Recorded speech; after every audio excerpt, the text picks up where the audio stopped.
मध्ये त्या ठिकाणी पुरस्कार अर्पण केलेला आहे आणि यांच्यासाठी काय नेमकं प्रकरण आहे आणि 2021 ला मिळालेला हा पुरस्कार आहे.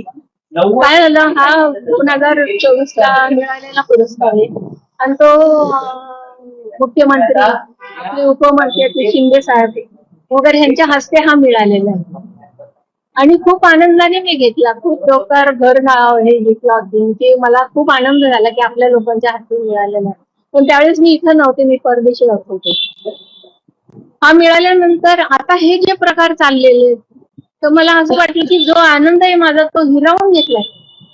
मग जाऊया ना आनंद आश्रमामध्ये की माझं व्यथा तिथं मांडते नाही की मी एवढे वर्ष काम केले, एवढं वर्ष जमिनीचं काय नेमकं प्रकार? जमिनीचं नाही, हा TDR आहे आणि TDRचं सगळं खातं वगैरे आपल्या शिंदे साहेबांकडे आहे आणि त्यांना सगळी कागद प्रत्येकांना मी कागदपत्र पाठवलेली आहे. हे जे पुण्याचे कॉर्पोरेशनचे काय म्हणतात त्यांना आयुक्त, शेवटी राम आहे त्यांच्या नावात पण राम नाहीये, ते बेकायदेशीर करतात. हे सगळ्यांनी नोंद करून घ्यावी. मग असे हलणार नाही असं बघत बसतात, बाकी उत्तरच देत नाही. ते काय कोण जाणे त्यांच्यावर काय प्रेशर असतं, स्वतःच्या मनाचंच ते ठरवून बोलत नाही लोकांकडून. तुम्ही काहीतरी त्यांना कागदपत्र द्या की नाही बाबा हे तुमचं चुकलंय किंवा अमकं झालंय, आम्ही ह्या करता आम्ही असं तुमचं पण ओरबडून घेणार. उपमुख्यमंत्र्यांची देखील भेट घेणार आहात आपण एकनाथ शिंदे? घेणार ना, घेणार. त्यांचं निवेदन पण मी तयार केलेलं आहे. त्याशिवाय त्यांना ती रूपरेषा कळणार नाही ना. त्यांना अधिकार आहेत रद्द करायचे हे, कारण बेकायदेशीर असेल तर त्यांनी, मी सांगायला नको, मी त्यांच्यापेक्षा ती झाडकी बसली. ते उपमुख्यमंत्री आहेत, सगळ्या गोष्टी त्यांच्या हातात आहेत. त्यांच्या समोर मी कोणी एवढी मोठी नाही. हा, माझी सरस्वती मात्र मोठी, तिच्या समोर कोणी मोठं नाहीये. मला एवढं म्हणायचंय की तिला तो न्याय मिळाला पाहिजे, माझ्या कलेला न्याय मिळाला पाहिजे.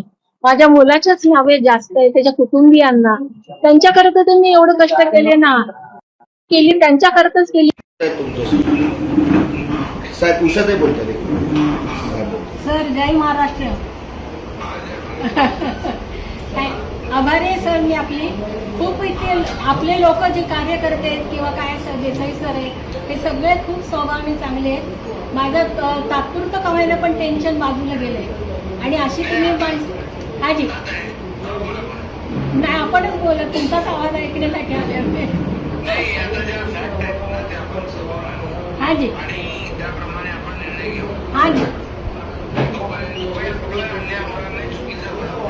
नाही, एकच रिक्वेस्ट आहे माझी की मी आतापर्यंत सगळे कष्ट करत आलेली मी, पण माझ्या हक्काचं आहे आणि ते मला थोडं काय 5 पैसे जरी भोगता आलं तरी सुद्धा मी आनंद मानेन.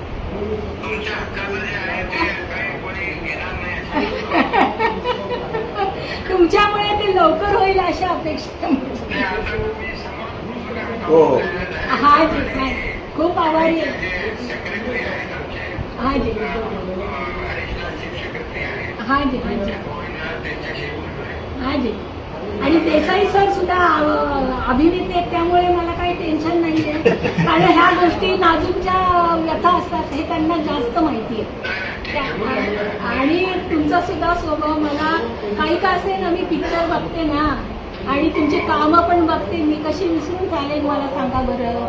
हा, आता तुम्ही कामातून मोकळे झालं की भेटायची इच्छा आणि येऊन जाते. आणि देसाई सरांना मी सांगते तसं की मला भेटायला यायचंय म्हणून. काय त्यावेळेस टेन्शन तुम्हाला देणार नाही, काय नाही, तोपर्यंत आपली कामं झालेली असते.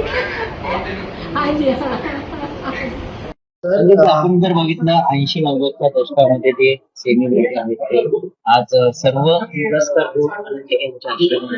पुण्यामधील एका खाजगी जागेच्या संवादामध्ये त्यांनी आज या ठिकाणी नाही. हा परवा व्हिडिओ जेव्हा व्हायरल झाला तेव्हा ती फिरत फिरत बातमी आली आणि तेव्हा मी शहरीच्या घेण्याचा प्रयत्न केला. त्यांचा मुलगा आहे उदय कडू, त्यांच्याशी पण मी संपर्क साधला, डिस्कशन झालं आणि मग मी साहेबांना भेटलो. साहेबांना सांगितलं की असं असं आहे. साहेबांनी सुद्धा त्यांचा एक ओएसडी आहे त्यांना या कामगिरीवर लावलं. त्यांनी कमिशनर श्री राम साहेब जे आहेत पुण्याचे त्यांच्याशी पण चर्चा केली. एवढंच नाही तर आज ही अधिकारी आणि ऍडिशनल कमिशनरना पण ते बोलवणार होते, पण काही कारणास्तव ते आज अवेलेबल नसल्यामुळे दोघे असं ठरलं की सोमवार, मंगळवार, बुधवार या 3 दिवसांमध्ये कधीतरी त्यांना बोलवलं की काय आहे नेमकं प्रकरण, त्याची एकदा माहिती घेऊ आणि त्यांच्यावर अन्याय होणार नाही हे 100% आपण बघू असं साहेबांनी मला सांगितलं, आश्वासन दिलेलं आहे. आणि आतापर्यंत आपण बघितलेलं आहे की साहेब सगळ्यांसाठीच काम करत असतात आणि त्यातले जर कलाकार म्हणलं की हा त्यांचा सॉफ्ट कॉर्नर आहे, तर ती दिघे साहेबांची परंपरा चालू झाली आणि दिघे साहेबांची जी परंपरा चालू झालेली आहे, त्याला साहेब कधीच फील घालत नाही. आपण नेहमी बघितलेलं कुठल्याही काळात, कोविडच्या काळात असेल किंवा अदरवाईज पण कोणी आजारी असेल, कोणाचं ऑपरेशन असेल, कोणाचा काही प्रॉब्लेम असेल, कलाकाराला तर स्वतःहून ते मदत करतातच. म्हणजे इतर लोकांना पण करतात, पण कलाकारांविषयी जास्त त्यांचं प्रेम आहे.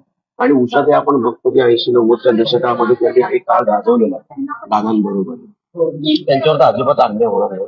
फक्त कसं आहे, कागदपत्रांच्या आधारावर जे काही पक्क असेल किंवा जे काही खरं असेल त्या आधारावरच तो निर्णय होईल. आणि 100% सांगतो, जर उषाताईंची बाजू पक्की असेल, नक्की असेल, तर त्यांच्यावर अन्याय होणार नाही, न्यायच.